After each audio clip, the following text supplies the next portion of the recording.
My name is Divya Natarajan. I'm a pediatric cataract surgeon from India, and I'm a first-time volunteer faculty member.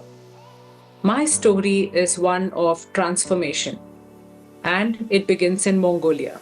That is where the Flying Eye Hospital landed this past August. This was my first time volunteering with the hospital, and nothing matched the feeling of experiencing it live. Everyone was so friendly, but so well organized. It seemed like fun instead of work. It was simply phenomenal. It was also an honor to spend those 3 days in Mongolia sharing my knowledge with a classroom full of local ophthalmologists so that they can repeat the surgeries they witnessed on their own in the future.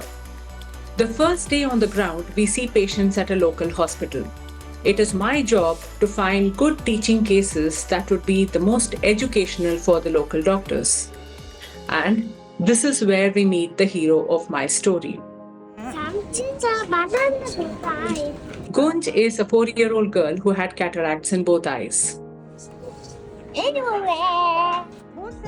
Her cataracts were so advanced and her sight was so poor that she had to bring objects to within inches of her eyes to see them.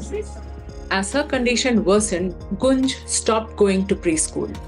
She missed her school, she missed her friends, and she missed learning. So, when we explained to her parents that a simple surgery could correct her vision, Gunj said she was happy and excited to have it.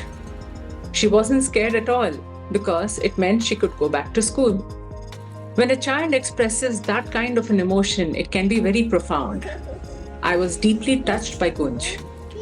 This sweet little girl was such a good patient. She never complained, not even once.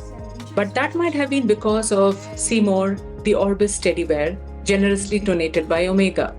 Seymour became Gunj's very best friend in the whole wide world. She never took her hands or her eyes off Seymour. He helped her be brave as she left her parents behind and went into surgery. The surgery itself lasted about an hour. One local doctor was scrubbed in with me and 3 others watched and learned. Thankfully, the surgery was a success. Afterwards, I examined her eyes and everything was perfect. And then we tried to get Gunj to read an eye chart, but she refused to look up, not for me, not for the nurse, not even for her father. She kept looking down at Seymour, the teddy bear who was in her hands. And it struck me that this was the first time she was actually able to see the teddy bear she loved so much. She didn't want to stop looking at him. In just 3 short days, Gunj's life had been transformed.